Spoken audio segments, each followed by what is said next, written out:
Alright guys, we're continuing Roadwarden. I already played through part of this part, but I wasn't recording the audio or something. So we're doing it again. Even at a later hour, you wouldn't expect to meet any travelers in the valley. The warm summer breeze lures you for your mount forward, but the serene chirping of birds is quickly replaced by the distracting screeches and gurgles coming from further down the path. You soon find the pack of four-legged griffins. They're larger than foxes, and merge the features of birds and furred beasts. Each one is of a different size, coat, and collars, and their temperaments are just as varied. Their fronts are covered with vivid feathers, while their rears have darker fur. Their wings are massive, making them impressive jumpers, but they're too heavy to fly. About 24 beasts are yelling, brawling, and chasing each other around, blocking your path. It's interesting how, like, griffins are, they're, different species. They're not just, eagle lions. They're, other things. Also, it says they're larger than foxes. They're... whatever. There's a lot of things larger than foxes. You can't enter the forest blindly. If these or other creatures were to chase after you, the thicket would be disastrous for your horse. There are reasons why travelers stay as close to the main roads as possible, and why adventurers move in groups. Usually the safest approach would be to stay where you are and just wait for the pack to get hungry. It may, however, take up to a couple of hours. You're thinking about your conversation with Tulia. You've got a lot to do, and time may be of the essence. Well, it most certainly is of the essence. We have 39 days. Alright, so apparently I can use my Scholar's Education to unlock a unique interaction here. But that sounds lame and gimmicky and Deus Ex Machina-y, so we're not gonna do that. We're gonna, take the axe and hurry the horse. hurry the horse. Okay, thank you. Initially, your horse completely trusts your guidance, though after a few more steps, it snorts. You prepare your axe and get ready to push away any griffin willing to jump on you. Once you get in the middle of the surprise herd, your mount squeals and gallops forward. The creatures in front of you flee, but others try to jump at you from both sides. You get two of them away, but the third one scratches your leg. It hurts, though only a little bit. You ride away and the griffins can't keep up. You still hear their screeches when your mount slows down. Huh. Is that a success? Because whenever there's those dice rolls, I think you have a chance of success or failure, but it's not really based on anything. It's just kind of random, I think. So I'm not sure if that was a success or a failure. Once I get to a safer spot, I stop to clean and bandage my wound. Huh. We have achievements. We used to be a scholar. Cool. The road splits. According to what the soldiers have told you, you may find a safe inn by turning left. The forest to the right is lush, and the trail overgrown. Kids used to have this song. How did it go? The harshest pathway leads to the dragon's lair. Those who search for treasure, do you truly dare? Dare? Is that how British people say dare? Dare? Probably not. It's probably not how they say it. Anyway, that song's silly. The signpost in front of you doesn't make your situation much clearer. It was put here by someone who can't write, for folks who can't read. Covered in old red paint, it points east.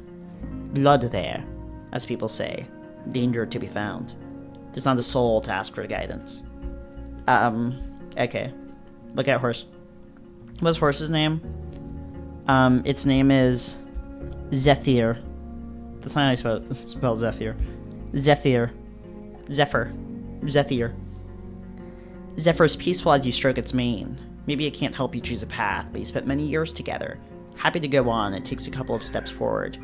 You spot a few berry shrubs and wild cabbages, but they still need at least 2 weeks to gain maturity. Huh. So since this is a time-based game, can we come back here in 2 weeks and collect the cabbages? Also, how long do horses live for? Oh, we have to travel. Huh. It said right was bad and west was the right way to go, right? Let's go right, because it sounds more interesting. The curvy road east is overgrown. Zephyr trots when it has a chance, but more often it walks, forced to jump over larger branches blocking the path. The nearby lake is surrounded by thirsty wildlife. Lake. I observe the dark forest, ready to react if something jumps at me. I love the acoustic melodies of this game. A couple of stone slabs were turned into a hut-like shape, one of the ancient chapels raised by the priests of the United Church, in the days of few soldiers and even fewer shelters. The dolmens proved to be especially durable, though the conditions they offered were harsh. The entrance is barely wide enough to let you walk inside. It was meant to keep larger beasts away, including your palfrey. You can't spend the night here. You dismount and look around. I approached Hourglass. Hourglass. It's the most common religious sign of the city folk, adopted by the United Church, Orders of Truth, and the majority of fellowships. I guess we're talking about this symbol. It's used in temples and during the funeral rites, also to decorate codices or jewelry. What are codices? Codices? Codices? The winged hourglass. Oh, that's what it is. So there's like an hourglass, and then there's wings accompanying it. Portray the ephemerality of life and the rigidity of time. When possible, they're made of steel, signifying the strength of humankind's determination and innovation. Alright, we're like a monk or something. As a member of an Order of Truth, I should bow before the hourglass to honor the brave builders of the past. It's but a sign trying to protect an obsolete building. I step away. Let's be nice. Let's be nice and devotion pilled. You stay in front of the symbol, lowering your head and gathering your thoughts. You try to imagine the struggles of the valiant builders who put their time, sweat, and blood into gathering, sharpening, and transporting these huge rocks. They were led by a vision, one that requires artistry, planning, the sense of shared purpose. They did it for the sake of the future generations, and even if their names are forgotten, they saved many lives. The orders teach to be thankful of such sacrifices. In your silent prayer, nature seems both distant and complementary. It doesn't shape itself around your thoughts, but you feel like nothing's going to hurt you. Not while you're here. For a while, you bounce between chaos and order. So be it. You say at the end of your prayer, as the tradition has taught you. The birds are singing delightfully. Huh. After my prayer, I step away. Yeah, it's interesting how this game has, like, a dynamic between, like, man versus nature. Seems like that sort of broad theme is a major influence for the ideas and scenarios of this game. I also really like the soundtrack for this game. I like how it's like a medieval setting, but it doesn't use, like, you know, the sort of generic medieval instruments you would often hear, the lutes and such. I don't know, maybe this is played on the lute, but it sounds cool, right? I like how it's not really your standard sort of generic medieval soundtrack. The beams of light get through the gaps between the rocks, but you can hardly see anything. The torch would fill the place with smoke, but a candle will suffice. Do we carry candles around? I guess we do. Oh, it's the general travel set. The travel set. So this is where the game can just produce any sort of item it decides we have. You wonder how many travelers have sat on the cold rock, observing the entrance and fighting with their heavy eyelids. I look around, I light up a candle, I get outside. Light up a candle. You unpack the tinderbox from your saddles, then place the flint and linen char cloth on the nearest slab sticking out to the right of the entrance. Decades ago, before the southern invasion, people used fire strikers made of thick steel, but all you have left is a cube-like piece of harsh pyrite. It's not the best, but enough to make a couple of sparks. Pyrite Town. Sadly, the weak light is hardly enough to let you examine the chamber. The candlelight may be weak, but I'm patient. I look for clues carefully. What's like the difference between this option and this option? They seem similar. You touch your surroundings, bringing the candle closer whenever something catches your attention. Even though a part of the ground is covered in a single massive slab, there are sections free of any flooring. You see soil, small rocks, and sand. In one spot you find the remains of charred wood. Also you notice sticky soot on the walls. Parts of it cover black marks and pictures, possibly letters. Interesting. I look around. Oh yeah, this is what we're looking at. What are you looking for or paying attention to? Sticky soot. Either you don't find her or I can't understand you. Soot. He said there was soot. Show me the soot. Okay. You know sticky soot on the walls. Parts of it cover black marks and pictures, possibly letters. Can I not? Can I look at the letters? Letters. Show me the letters. A large part of the wall is covered in engravings. It's difficult to figure out what they are meant to portray, but one picture is obvious to you. A long arrow pointing down. Parts of the writing, as well as the nearby wall, is covered in soot. Can I... We'll use our knowledge. I understand what's written here, apparently. The images and letters are a combination of two separate texts. The first one is written with words of a deer and belonged to an era as old as the dolmen itself. It's almost impossible to decipher it, but you can make sense of it by connecting some words in the general structure. It was a prayer or a spell, asking for a safe road. The other messages are maybe a couple of years old. While they use the same alphabet, they try to express the modern city tongue. It's a list of wares, sometimes portrayed by images, and their value in dragon bones. Yeah, I forgot dragon bones are currency in this. Whatever that implies.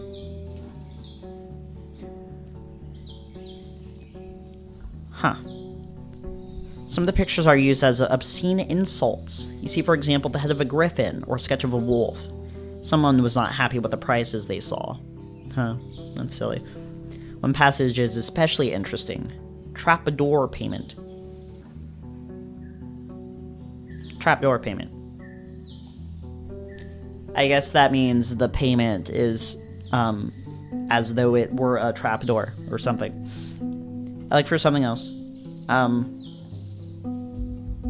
Ground. Is there a trapdoor, or was that just metaphorical? Huh? You make a couple of small holes in various spots, but the most interesting area turns out to be hidden underneath the remains of an old campfire. You move all the ash and pieces of wood until you find a well-preserved plank. You dig around, finding a solid trapdoor locked with a steel padlock. Oh, I thought the trapdoor was just a metaphor for bad prices or something. But I guess they paid someone to make a trapdoor. That's silly. I break the trapdoor open with my axe. You take your axe, but realize the padlock may be much easier to break through. The wooden planks, even a bit moist, are in great shape. You look for the right angle and make 3 strong swings. Ching! Ching! Ching! Do you like the sound effect? That's my sound effect. Anyway, moving on. After an encouraging clang, the padlock falls off. I look inside. You lift the hatch, and the heavy, humid air suggests an abandoned farm cellar. Your Kindle allows you to estimate that the tunnel is roughly 15 feet deep, but there's no ladder that you can use. You think about lowering the rope, but you realize that one of the brick walls is covered with large holes, meant to be used as a sort of vertical stairs. You hear no sound coming from the tunnel, but the moldy walls and the old cobwebs are not very welcoming. Alright, so there's like a whole cellar under here. Okay. I climb down. You have to move slowly, learning the new route. You hug the cold, moist wall, seeking the support from your boots. It doesn't take long before you feel comfortable enough to jump down, then light up another candle. Both the walls and the floor are made of stone slabs. You see no movement, no other sources of light. The short tunnel leads you to a small room. I'll walk inside. This place is yucky. The room smells of rotten wood and fungi. Abandoned junk is scattered on the ground and shelves. Earthenware jars. Rotting scraps of linen or leather. Wooden plates, bones for carving, and rusty iron tools. Are those useful? While these odds and ends may be years or decades old, the basement could be just as ancient as the main floor of the chapel. The one thing that seems uniquely fresh and durable is a small wooden box held together by a few fiber cords. I take the box. It doesn't feel empty, but it's light. You shake it for a bit, trying to guess what's inside. You can't open the box without cutting the cords. This box belongs to someone. For now, I'm going to keep it in one piece. Is that what you do in this situation? Right? Is that what you do in this situation? You break into... Right, you break into this, like, ancient monument with, like, a hidden storage room under it. that hasn't been accessed for like hundreds of years, and there's like a small little box, and you're like, this belongs to someone. We open the box. The box turns out to be filled with rags, covering a fragile bottle. It's small and closed with a tall wax seal, inside of which you see a thin stick. It should be easy to instantly open it if needed. You can't look inside, and if you open it, you may not be able to seal it again. Nevertheless, you recognize a magical potion when you see one. A magical potion. So if we open it, we have to use it, essentially. Or we might, like, spill it. Yeah, let's have this be a Chekhov's gun. Attached to my belt. It may be useful later on. I prepare to leave. Guys, what's in the potion, you know? We don't know what's in the potion. What if those... I go outside. I think we're done with this area. There's nothing else for me to do here. Zephyr's looking for the next clump of grass to graze upon. I guess we're going further right. Further right for now. Which way did we come from? Oh, that's a river. Oh, what the heck?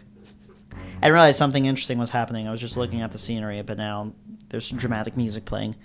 The neglected path barely finds any space among the hills, trees, and streams. There's a deer on the ground, lying in the red puddle, surrounded by a small pack of creatures which notice your presence quickly. There's about 8 of them, with thick furs and shades of brown, gray, and black, and hairless faces with small eyes and large mouths. What are these? Are these monkeys? Currently stained by the blood of their prey. I don't think monkeys hunt deer. Some of them move on all 4s while others comfortably stand on 2 feet. Well, these are like fantasy monkeys, so they could. There are 2 to 3 heads shorter than you, but it's your mount which truly towers over them, and you see a couple of the beasts take a few steps back, grunting and glancing at one another. The one with gray fur shouts, and the others move towards the rocks and sticks which are piled on the road. They hold them awkwardly, and some struggle to maintain a straight posture, leaning on their new weapons for support. Then almost all of them spread to your left and right, blending with the shrubs loudly. Only 2 of the apes are standing still. They're apes. These are apes. I grab my axe and hold the reins lightly. I'm not prepared to face a pack. Oh, they are goblins. I'm not prepared to face a pack of goblins. I turn around. We outscale goblins, right? Surely Lupo, the ex-scholar, and his mount, Zephyr, surely they outscale 8 goblins. Zephyr tries to turn around, but loyally follows your directions. Come on, man up, Zephyr. Nothing bad is gonna happen. It's gonna be alright. I charge at the potions. I charge at the goblins in the middle of the road. I scream at the pack, shaking my weapon, and try to scare them away. I throw them some food. I look behind me. We look behind me? We look behind us? Sure. Why would we not do that? There's no option to use the potion here. Let me use the potion. Let me use the potion here. You just gave me a potion. You're not gonna give me an option to immediately use it. We look behind us. See a surprised goblin, which as far as you can tell was not part of the group surrounding the carcass. It's holding a wooden spear, or rather a pointed stick, longer than the creature is tall. Let's steal his spear. We took the goblin's spear. You grab the spear and struggle a bit to take it away from the goblin, but the way the situation unfolds seems to shock it so much that it lets go of the weapon and jumps away, landing on all 4s. It grunts and all, and the other goblins shout both at you and one another. They suddenly leap forward, trying to get you from multiple directions at once. There's more of them now than at the start, or over a dozen. I can't win and I can't run away. I rush his effort forward. Ha! Your mount speeds up, though it doesn't have enough space to enter a gallop. You prepare your weapon, but you feel somewhat comfortable with the blade on foot.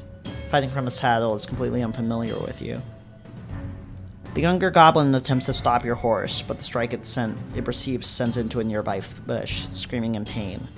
The gray one, however, manages to grab your boot and is now trying to keep up with your speed, making one long leap after another.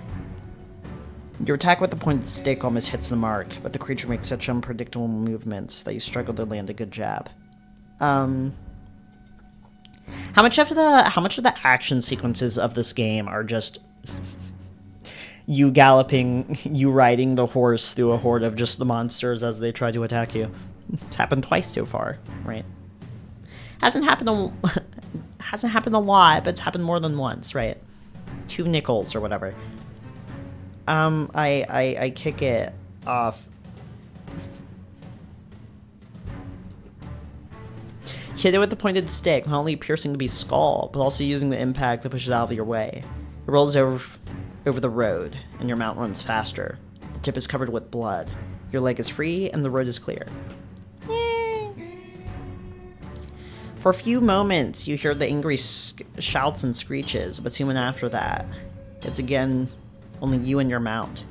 You realize that you still have the goblin spear, a primitive pointed stick which would be completely useless in most situations. There's a light blue scrap of linen tied to it, just behind the pointed tip. You wonder why a monster would care about decorating their tool. Maybe it never bothered to get rid of it. Let's keep up with it. There's no... Oh, I chose to throw it away. I meant to keep it. I guess we're not keeping the goblin spear.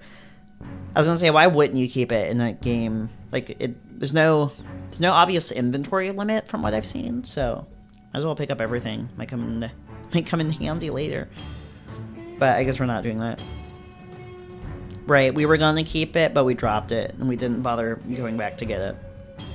I lands among the bushes, hardly identifiable among the leaves and branches. Let me see what we're gonna find down the road. Huh.